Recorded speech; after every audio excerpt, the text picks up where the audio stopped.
大家好，我是大熊。平时大家在刷短视频或者看电视的时候，是不是会经常看到一个提示：危险动作，请勿模仿？这个提示是什么意思？我想大家应该都懂。今天给大家讲述的这期故事就与它有关系。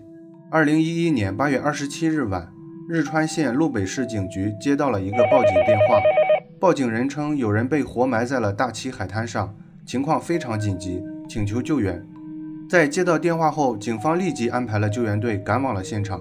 到达现场后的救援队看到了可怕的一幕，只见一对男女头朝下栽进了一个大坑里，上半身已经完全被埋没了。情况紧急，救援队马上实施了救援，试图把他们挖出来。但是当时的天已经黑了，加上沙子很容易塌陷，这给救援造成了很大的困难。最终在各种努力下，花了25分钟才把他们救了出来。救出来后，他们被立即送往了医院。不幸的是，由于长时间的缺氧，这对年轻的夫妇已经窒息而亡了。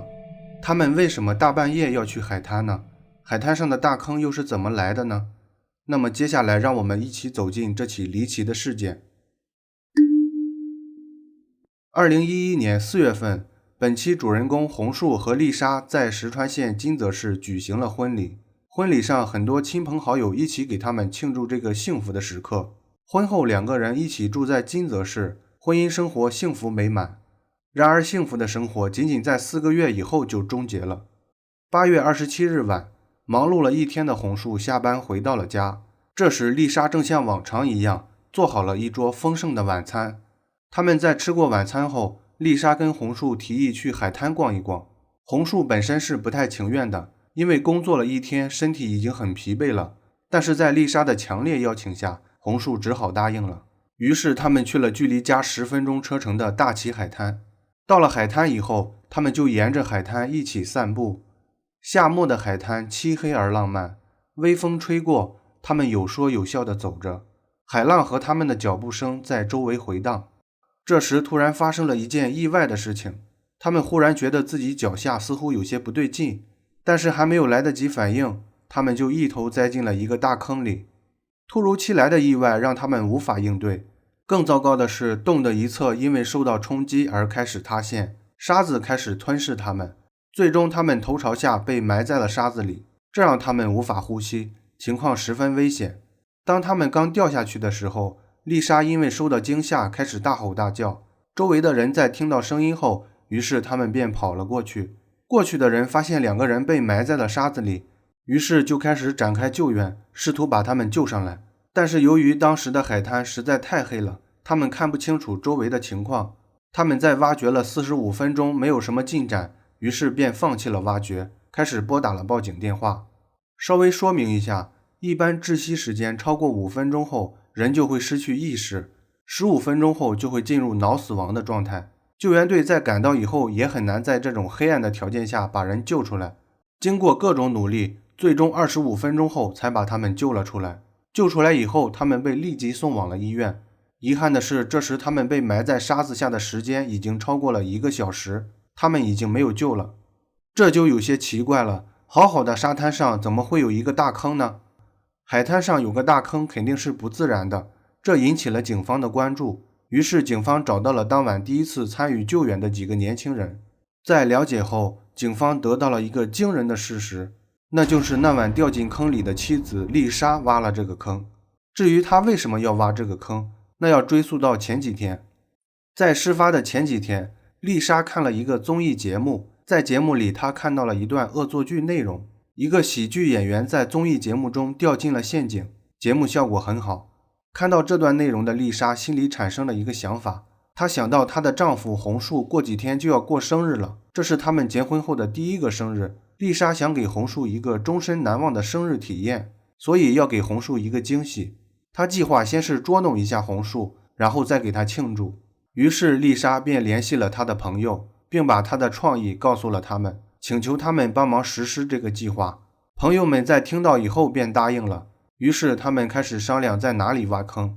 在经过一番讨论后，他们选择在了大崎海滩，一个是因为沙子比较柔软，挖起来比较省事，再一个就是海边很浪漫，这再好不过了。于是他们便愉快地决定了。在事发当天，丽莎和她的朋友先来到了海滩上，他们带了铁锹和梯子，在选好一个地方后，他们便开始用铁锹开挖了。他们几个轮流足足挖了6个小时。这时海滩上出现了一个巨大的坑，它深约2.5米，宽约2.4米。丽莎对这个坑很是满意，她似乎想到了丈夫红树的笑容。但是由于他们挖的坑实在太大了，这引起了周围一个过路大叔的关注。大叔告诉他们，这样很危险，快把坑填上。丽莎假装答应了，然后等人走后，用一块蓝色的防水布和沙子盖住了这个洞，并在周围放了一些石头作为标记。之后丽莎便回家了，他们像往常一样吃了晚餐，然后就是故事开头的那样，邀请了丈夫去了海滩。前面说过的那群年轻人就是他们一起挖坑的朋友，当晚他们就在附近藏了起来，准备在他们掉下去以后，拿出事先准备的烟花来给他们庆祝。但是等来的不是欢笑，而是尖叫。故事到这儿还没有结束。在事故发生后，警方以过失杀人罪和违反海岸法将丽莎和她的朋友们起诉到了法院。红树的父母也向他们提出了9100万日元的索赔。这里稍微提一点，日本海滩上的沙子是不能随便乱挖的，如果要挖一个1.5米深的坑，那是需要得到许可才可以。根据法律规定，如果未经允许挖一个1.5米深的坑，将会受到1年的监禁或者50万日元的罚款作为处罚。在根据丽莎的朋友们描述后，法官考虑到他们在挖坑的时候在坑底放了一个软垫，主观不存在杀人动机，所以过失杀人罪不成立，他们只是违反了海岸法。最终他们在赔偿死者红树的父母4130万日元后，此案便做了结案处理。造成这场悲剧的原因主要是丽莎和她的朋友们无知造成的，他们看到的恶作剧是在专业人员参与下完成的，有着完善的预备措施。我们在日常浏览短视频的时候也经常会看到危险动作请勿模仿的提示，这都是有原因的，我们普通人无法考虑其中的危险。好了，故事到这儿也就结束了。如果你有什么想法，请在下方评论区里讨论。喜欢我的视频，请关注加点赞，感谢你的支持。我是大熊，咱们下期节目见。